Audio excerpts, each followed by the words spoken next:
Bueno, ya me conocen varios de ustedes, estoy con ustedes los jueves, ¿cierto? Y Diana me pidió que presentara mi portafolio. Yo soy de la especialidad de grabado. Actualmente no hago grabado, hago fotografía, pero quiero contarles un poquito el proceso de cómo llegué en todo caso a la fotografía, habiendo pasado previamente por el grabado, por la pintura y por otras artes. Pocos conocen el grabado es una especialidad de verdad bastante interesante, muy poco explorada. La mayoría de las personas en la Facultad de Arte la conocen cuando ingresan y ni siquiera la conocen en primer año, sino creo que en segundo año cuando tienes que llevar algunos cursos de grabado, que creo que son obligatorios todavía. Entonces recién ahí uno explora esta especialidad y son varios los que se enamoran y desertan de sus otras especialidades para pasarse a grabado. O viceversa, a veces hay gente que entra grabado y dice no hay forma y también se va a otro lado, ¿no? Entonces es normal el primer año cambiar de especialidad varias veces.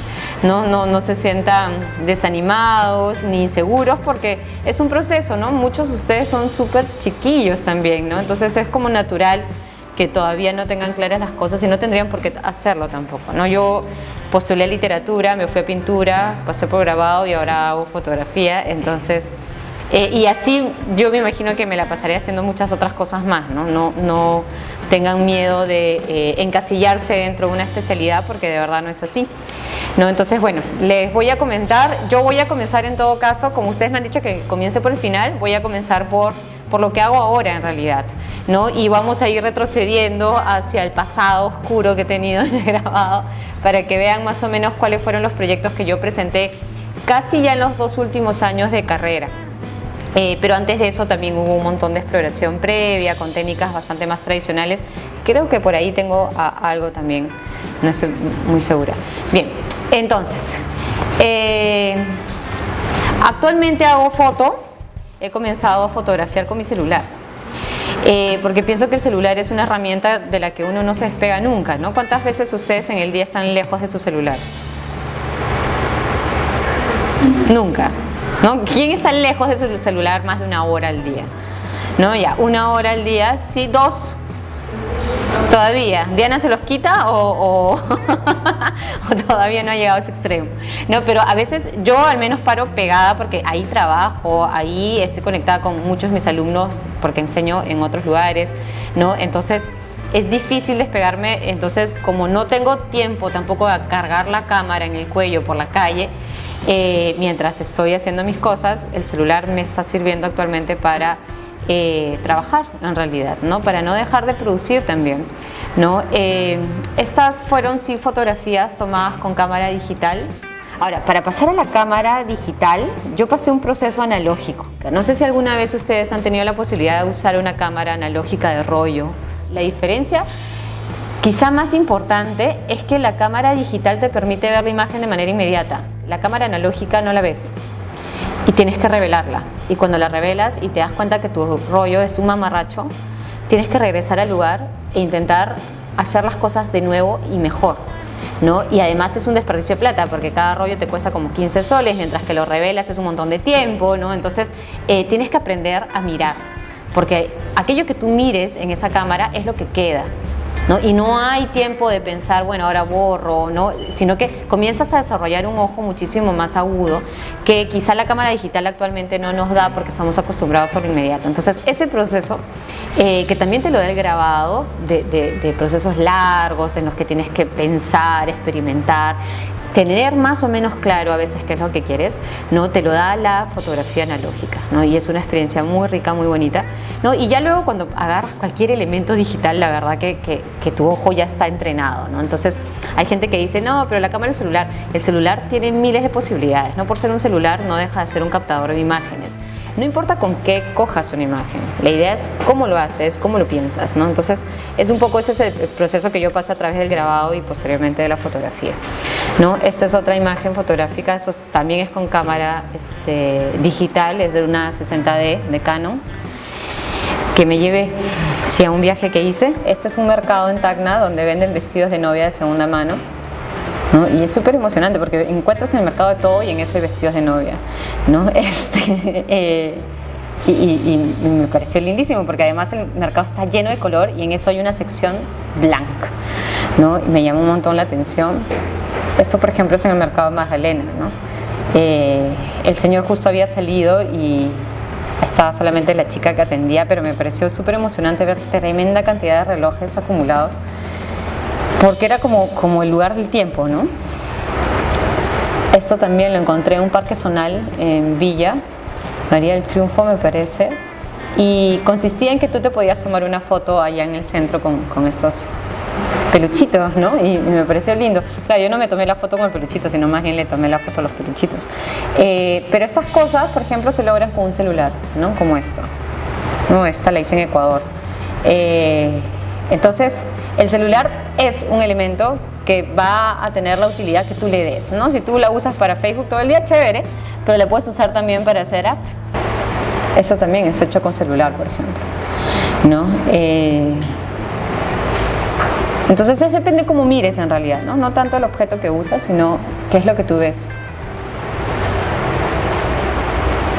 Esto está hecho con un celular. Esto es con celular y lo he fotografiado el fin de semana, ¿no? Claro, mi hijo se metió al agua y foto, ¿no? Claro, ahí no voy a meterme al agua con una 5D, por ejemplo, ¿no? Entonces, más si es que él se cae, yo me tengo que sumergir a sacarlo y cosas por el estilo. Entonces, el celular me resulta bastante útil últimamente para esto. E incluso estoy planteando un proyecto con mi celular.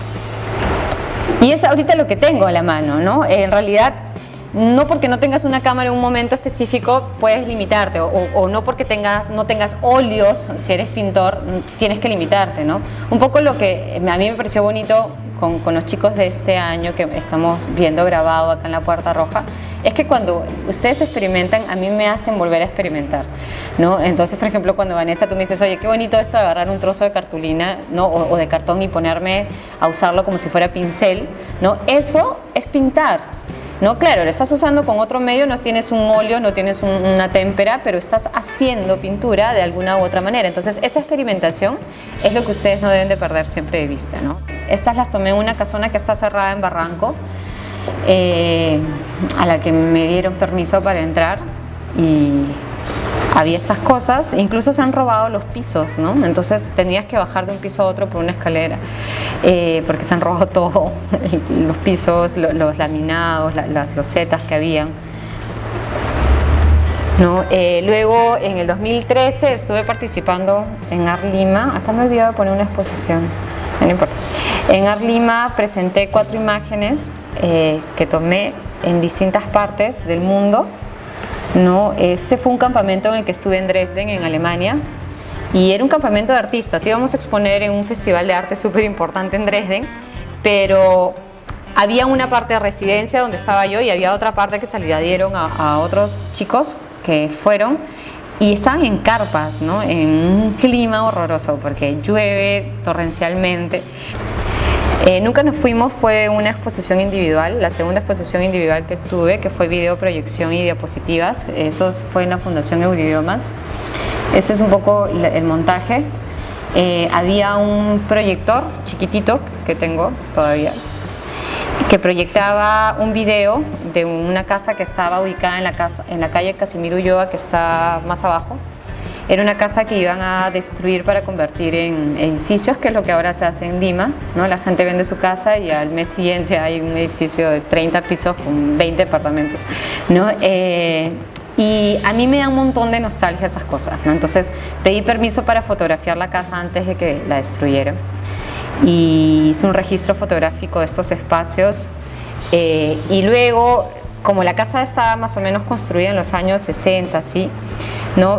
Decidí usar un proceso inverso, que es tomar fotografías digitales y pasarlas a diapositivas, ¿no? Analógicas. ¿Cómo llegué a esta exposición? Por un poema de César Vallejo que hablaba justamente sobre el habitar una casa y ya no habitarla, ¿no? Entonces, a partir de este poema es que a mí me quedó siempre muy marcado el hecho de que los lugares, cuando los dejas de habitar, no se dejan de habitar, sino que permanecen habitados por las personas que estuvieron ahí. Por más que sean espacios vacíos, quedan como fantasmas, ¿no? Quedan como huellas, y ese fue un poco el proceso, ¿no? Que me hizo fotografiar esta casa y los espacios que quedaron, ¿no? Ya vacíos. Luego, en el 2012, estuve participando en una colectiva con 2 amigas de grabado a la que titulamos Baja Paraíso. La obra que yo presenté se llamó Baja Paraíso Archivo Paradero, porque yo vivo en una calle en la que, o sea, si vas en micro tienes que decir Baja Paraíso. No se llama Paraíso mi calle, pero por esas cosas, no sé si a ustedes les pasa que cuando, no sé, pues tienen que bajar en alguna calle dicen baja kiosco, ¿no? Baja semáforo, baja teléfono, ¿no? ¿Qué otras cosas dicen? No, no dices baja paradero, no, baja eso que identifica el lugar, ¿no? Entonces, Paraíso, así se llama la esquina en la que yo tengo que bajar, pero mi calle se llama El Sol, ¿no? Sin embargo, se llama Paraíso porque hay una calle súper lejana que se llama Paraíso y porque hace muchísimos años había un restaurante que se llamaba Paraíso y ya nadie recuerda ni siquiera la historia, pero ha quedado en el imaginario, ¿no? Entonces, cuando hicimos esta exposición hablamos del paradero como un punto de partida, ¿no? Y lo titulamos Baja Paraíso porque como que bajar en el paradero es bajas en el lugar, o sea, ya llegas a un lugar, ¿no? De este transporte público horroroso que tenemos, ¿no? Entonces era como bajar al paraíso, ¿no? Ya baja, ¿no? Pero esa analogía, junto con el nombre del paradero donde yo me bajo, ¿no? Nos dio para pensar un montón de cosas. Entonces yo hice una obra en torno a esto que se llamaba Archivo Paradero, ¿no? Y el Archivo Paradero, yo me inventé una definición o una especie de clasificación para los paraderos, ¿no? Partí un poco, les comento, ¿no? Del paradero como una construcción colectiva de un espacio de tránsito, ¿no? Un lugar que se establece por convenciones. Si todos le dicen a esa esquina baja semáforo, ¿no? Ya lo vas a identificar y vendrán otras personas y lo seguirán diciendo, lo seguirán usando como semáforo, ¿no? Y así es que mi calle se llama Paraíso, no llamándose Paraíso, ¿no? Porque ya es una convención y todo el mundo dirá Baja Paraíso a pesar de que la calle no se llame así. Entonces comencé a relacionar eso y dije, ok, vamos a formalizar los paraderos de acuerdo al uso cotidiano, ¿no? Entonces era, por ejemplo, la clasificación tenía paraderos por objetos referidos, que eran los paraderos no formales, pero que se establecen por algún objeto que está ubicado en ese lugar, ¿no? Había otros que eran paraderos formales, que son llamados paraderos de manera general, porque están acompañados de una señalización que dice paradero, y hay paraderos formales o informales que mantienen el nombre de los objetos o elementos que antes hubo en el espacio pero ya no existen, ¿no? Entonces, bajo esa clasificación yo comencé a fotografiar paraderos, ¿no? Luego paraderos por espacios referidos y así era una clasificación súper grande. Entonces, por ejemplo, este se llama paradero Palmeras. ¿Ven las palmeras? No existen, de hecho alguna vez existieron. Bien, de hecho la calle, no hay calle cercana que se llame Palmeras. Sin embargo, todo el mundo cuando pasa por esta calle dice Baja Palmeras, porque en algún momento en el mundo existieron, ¿no? Entonces, lo que pruebo con el proyecto es que el imaginario colectivo genera espacios, ¿no? En la vida cotidiana. Este es Paradero Las Crucetas, ¿no? Que está por, ¿esto qué es? Límite de Chorrillos con Surco, me parece. Paradero Establo, porque hubo un establo hace muchos años atrás, muchas décadas atrás, ¿no? Y quedó con el nombre establo a pesar de que el establo no existe, ¿no? Esta es la otra parte del paradero establo, hacia el otro lado, ¿no? El paradero kiosco, ¿no? Porque lo primero que dices cuando bajas es baja kiosco, a pesar de que no sea un paradero formal, o los típicos, ¿no? Baja puente, ¿no? Cuando vayan a la Católica siempre van a decir baja puente, ¿no? Aunque bueno, ustedes como tienen que ir a la Facultad de Arte que ya se trasladó van a tener que ir al otro paradero, ¿no? Entonces fui fotografiando estos paraderos, paradero calle 4 por ejemplo, ¿no? Ya por el nombre de la calle a la que se refieren, o paradero esquina, porque lo típico es que baja esquina, ¿no? No es formal, sin embargo de alguna manera tendemos a formalizarlo en el uso cotidiano, ¿no? Paradero pasaje, que era el que me decía Sergio, ¿no? Y más paraderos puentes. Entonces hice como un registro de 50 fotografías de paraderos que se llaman paradero por algún tipo de uso convencional. Por ejemplo, este se llama paradero teléfono. Ya no existe el teléfono, no hay ningún teléfono, pero quedó en el imaginario que había un teléfono. Entonces todo el mundo siempre dice baja teléfono, ¿no? Luego en el 2012 quedé como finalista en Pasaporte para un Artista. Presenté fotografía impresa sobre vidrio. de la casa esta que destruyeron en algún momento. Y lo bonito es que como la casa ya la iban a destruir, yo le pedí permiso a la constructora para llevarme una ventana.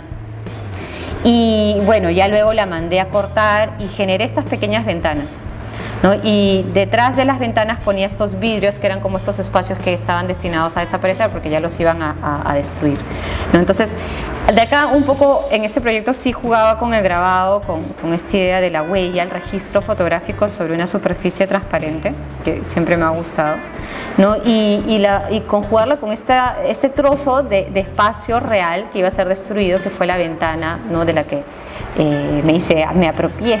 Y aquí en el centro había un vidrio que no tenía imagen impresa, pero había un proyector que proyectaba el video de la casa, ¿no? Entonces era como una ventana en la que podías ver transcurrir toda esta casa que iba a desaparecer en poco tiempo, porque en ese momento todavía no había desaparecido. En el 2012 también gané el segundo puesto del Salón Nacional de Fotografía en el IBNA, que fue por la Bienal de Fotografía.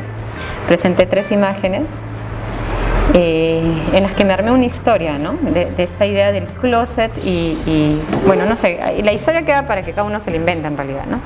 Pero yo partí de esta idea no sé, del espacio físico en el que habitan distintas personas, ¿no? Y cómo a partir de la ropa puedes un poco imaginar quiénes habitan ahí, ¿no? Y quiénes no habitan, o quienes dejan de habitar, o cuándo están juntos o cuándo no lo están, ¿no? Acá están mejor fotografiadas, mejor visiblemente mejor, porque no están con vidrio. Narraciones Invisibles fue mi primera exposición individual.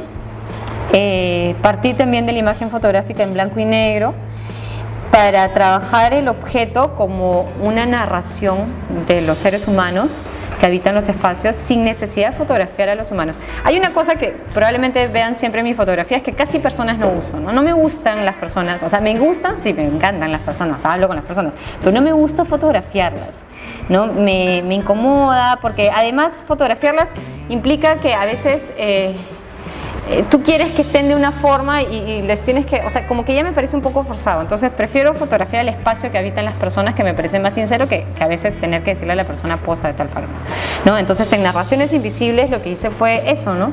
Trabajar el espacio sin la persona. Entonces, por ejemplo,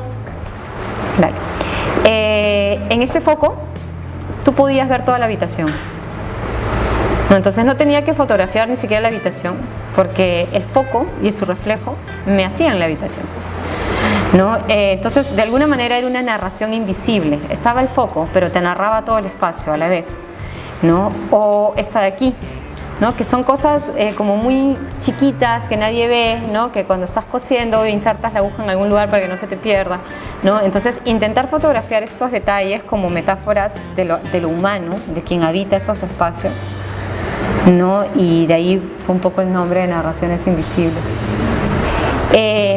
Y acá comienza quizá la última parte de mi vida estudiantil. Esta instalación la presenté como proyecto final y fue con la que me fui a Alemania. Se llama Del objeto al símbolo, fue parte de la investigación que hice el último año y fueron impresiones fotográficas sobre clear film, que es un material transparente, y estas láminas gigantes fotografiadas las puse entre acrílicos colgados del techo de la galería, ¿no? Entonces había junto con la luz una proyección bien bonita en la galería, que se generaba como esta duplicidad de objetos, ¿no? Y además uno podía caminar entre los objetos, que también ahí ven todo mi rollo con la vida cotidiana, ¿no? Siempre este espacio cotidiano me remite mucho a historias personales, que son historias de todos además, ¿no? Entonces, nada, me gusta hablar de cosas muy específicas, pero que creo que todo el mundo puede interpretar de alguna manera personal, ¿no? La hora, el tiempo, las llaves, una carta, una almohada, ¿no? Un vaso, los fósforos, ¿no? Entonces, este fue el proyecto final que presenté. Y estas fueron las imágenes fotográficas reales que luego fueron impresas sobre este material. Estando en la universidad en mi último año. Fue la primera parte de este proyecto que luego cuelgo del techo con impresas en transparencias, ¿no? Pero en este caso lo que hice fue imprimir 3 imágenes fotográficas sobre placas offset, que es un proceso del grabado, que ya lo aprenderán. Trabajé mucho con Piaget, que es un psicólogo. La teoría de Piaget habla del objeto simbólico en la infancia, ¿no? Entonces, como cuando uno es niño, una piedra se convierte en juguete, ¿no? Entonces, no sé, para ustedes, ¿qué eran las piedras cuando eran niños? ¿Juegan con piedritas? ¿Y en qué se convertían las piedritas cuando jugaban? ¿O simplemente fueron piedras? Eran animalitos, ¿no? Por ejemplo, ¿qué más? Puentes, ¿no? Te servía para construir. Entonces, la piedra no es piedra. Cuando tú eres niño, la piedra es 1000 cosas, ¿no? Entonces, lo que hice fue coger elementos súper simbólicos de mi infancia, como la piedra, el palo, la mantita, ¿no? Y sobre ellos elaborar símbolos a partir de lo que para mí significó la piedra en la infancia, ¿no? Por ejemplo, acá hay una imagen, no se ve muy bien, pero no sé si ustedes jugaban mundo con tiza, ¿no? Y tiras tu piedrita, ¿no? Entonces, para mí esa piedra era el elemento que me hizo jugar mundo, ¿no? O esa piedra significaba un arma también, ¿no? O esa piedra significaba muchas cosas, ¿no? Un torito, esos toritos gigantescos que se estrellan contra ti, ¿no? Para mí eran piedras, eran proyectiles cuando era niña y se metían a mi cuarto. Entonces, para mí esta piedra comenzó a simbolizar. Entonces, trabajé el elemento simbólico en placa offset y los símbolos que yo le atribuía los trabajé en transferencias sobre vidrio. Y entonces el significado del vidrio para mí era muy importante. Eso es bien importante en el grabado, chicos. El soporte tiene significado, ¿no? Yo no imprimo un papel porque es papel, sino que yo elijo un soporte porque el soporte adquiere un significado con mi trabajo, ¿no? Entonces, el hecho de la placa offset tenerla como fotografía real transferida sobre una placa y tener los símbolos que yo me inventaba o que yo asociaba a estos elementos en vidrio, era como esa cosa etérea, ¿no? Intangible de la memoria, del recuerdo. Luego, otros proyectos fotográficos. Trabajé para un cortometraje en una casona en el centro de Lima, que es esta casona donde muere la hija de Susana Villarán, ¿no? Que a mí me dio muchísima pena, pero es que es una casa que se cae a pedazos literalmente. Nosotros un montón de veces también tuvimos pequeños accidentes porque la casa está realmente destruyéndose.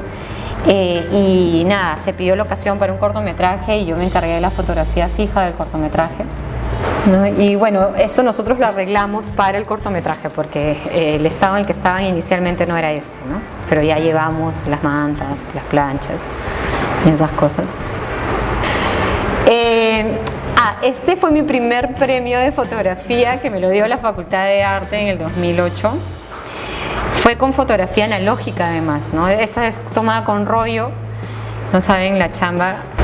Entonces tengo un poco esta fijación. Ahí sí comencé con el cuerpo humano, por ejemplo, ¿no? Y ya después de esta experiencia con el cuerpo humano dije nunca más porque, por ejemplo, este modelo terminó achicharrado bajo el sol. Claro, porque yo tuve que fotografiarlo como un par de horas, el pobre terminó con insolación, entonces dije, qué difícil es trabajar con personas, ¿no? Encima al pobre decirle, oye, 3 horas, posa así, no posa así, ahora tengo que poner la manguera aquí, o sea, era como que traumático, ¿no?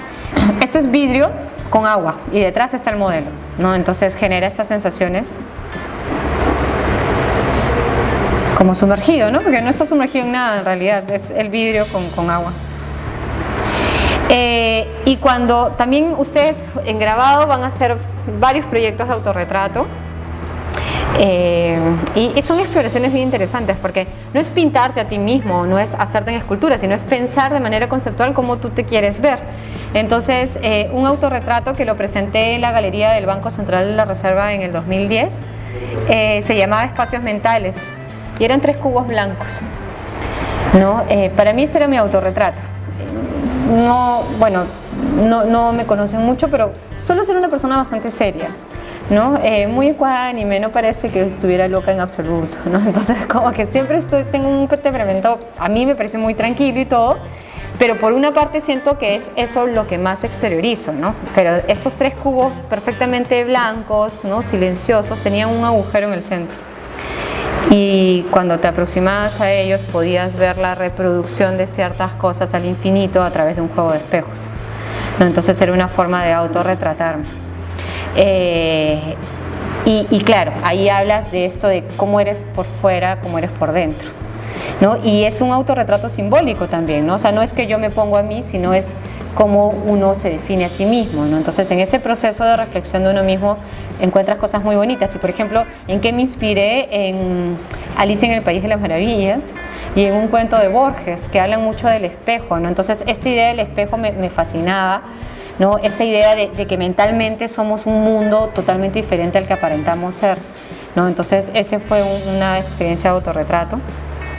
¿En qué consistía la Guerra de las Galias? Me leí el libro de Julio César, que se llama La Guerra de las Galias, en las que él habla de cómo él, a partir de estas peleas entre estas tribus que nunca se ponían de acuerdo, él decide conquistarlas a todas, ¿no? Y finalmente las conquista. Entonces yo hice una analogía conmigo misma, ¿no? Que era esta conquista de mí misma por mí misma, ¿no? Esa forma de representación que a veces uno tiene, que una vez eres así, otras veces eres asada, ¿no? Entonces el querer reunirme en una sola personalidad era mi guerra interna, que se hizo, ¿no? o la traspasé a un nivel simbólico con la historia, que era la Guerra de las Galias, es un libro histórico además, y trasladarla al mapa de las Galias, ¿no? De cómo eran las Galias cuando era Galia Trasalpina, Cisalpina, ¿no? En la parte céltica, en Bélgica, ¿no? Y trasladar una historia personal a la historia real y conjugarla finalmente en mí misma, ¿no? Entonces tenía extractos del libro donde decía que la Galia estaba toda dividida en partes, donde las tribus nunca se ponían de acuerdo, trozos del mapa y partes de mi cara. En otro momento tenía también otros escritos, el mapa como predominante y trozos de mi rostro. Y finalmente la Galia del centro, que ya era yo reunida después de estas batallas simbólicas a través de la historia, ¿no? Entonces también es otra forma conceptual, y esto fue hecho sobre Trupan a través de serigrafía, que también es una técnica bastante usada en el grabado. Y el otro autorretrato fue el retrato de mi vanidad, ¿no? El retrato de mi vanidad, ¿en qué consistió? En imprimir serigrafía sobre espejo, ¿no? Entonces lo que planteaba el trabajo es que nadie se podía reflejar en ese espejo si no era a través de mí, ¿no? Así súper vanidoso, y para eso tienes que tener un sustento teórico. Entonces Borges hablaba mucho del espejo como un retrato, ¿no? Incluso por ahí el retrato de Dorian Gray me sirvió de inspiración, y otros elementos que hablan del espejo y de la reproducción, incluso de Narciso cuando ve su reflejo en el agua, ¿no? Que es mitología, ¿no? Entonces, ¿cómo pasar eso a un autorretrato? Para mí fue muy rico este proceso de encontrar en el espejo el reflejo, mi reflejo, el intentar que los otros se reproduzcan solo a través de mi reflejo, ¿no? Entonces es un proceso bastante también simbólico, pero bien interesante, que me permitió el grabado, ¿no? Que a mí como proceso pues me encantó, ¿no? Esto es más o menos lo que hice en los años de especialidad. Pero antes de eso, claro, he pasado como 3 años de técnica súper así tradicional, ¿no? Metal de todos los tipos, aluminio, cobre, ¿no? Fierro y todos los metales que te encuentras en el camino, y como tienes todo un cuarto de ácidos además para ir experimentando cómo derrites ese metal, ¿no? Todo lo que encuentras lo llevas y vas ahí metiendo para ver qué pasa, ¿no? Experimentas con todas las maderas habidas y por haber para hacer xilografía de la forma más tradicional, ¿no? Pero luego, cuando ya van pasando a los años de especialidad, a los últimos años de especialidad, ya comienzas a experimentar con materiales personales, ¿no? Te dejan salirte de la técnica tradicional para que tú mismo encuentres un camino, ¿no? Y es ahí donde uno termina por definirse, y yo finalmente encuentro en la fotografía mi camino, ¿no? Y es un camino que no pretendo dejar en absoluto, ¿no? Pero cada uno va ahí, ¿no? Entrando, dudando, experimentando, ¿no? Que es lo que el grabado a mí personalmente me permitió mucho.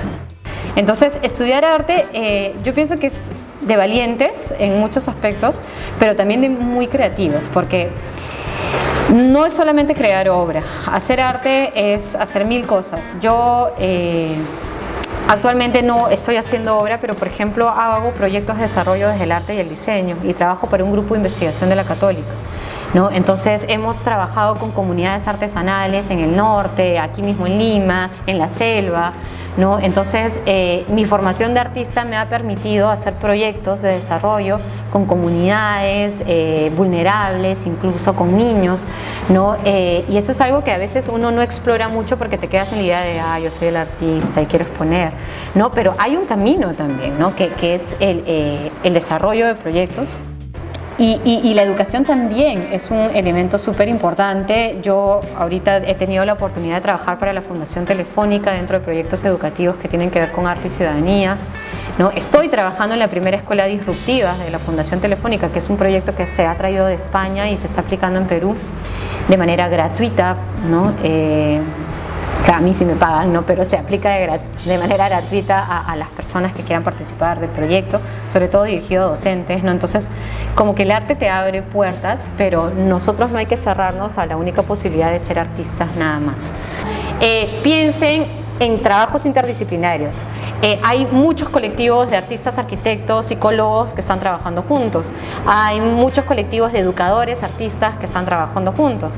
Hay muchos proyectos de investigación que están requiriendo artistas. Entonces, no piensen solamente en el arte como creación, piensen en el arte como desarrollo, en el arte como proyecto, ¿no? En el arte no como yo lo hago solo para mí, sino que me junto con un grupo de artistas y hacemos proyectos, ¿no? Entonces, oportunidades hay, pero la idea es que ustedes no se cierren a una sola cosa, ¿no? El arte es lindo, maravilloso, pero es una chamba que requiere de mucho esfuerzo, de mucha búsqueda y les va a traer tremendas satisfacciones personales también. Pero si saben abrir sus mentes, ¿no? Y nada más, eso les puedo recomendar ya como egresada hace unos años atrás.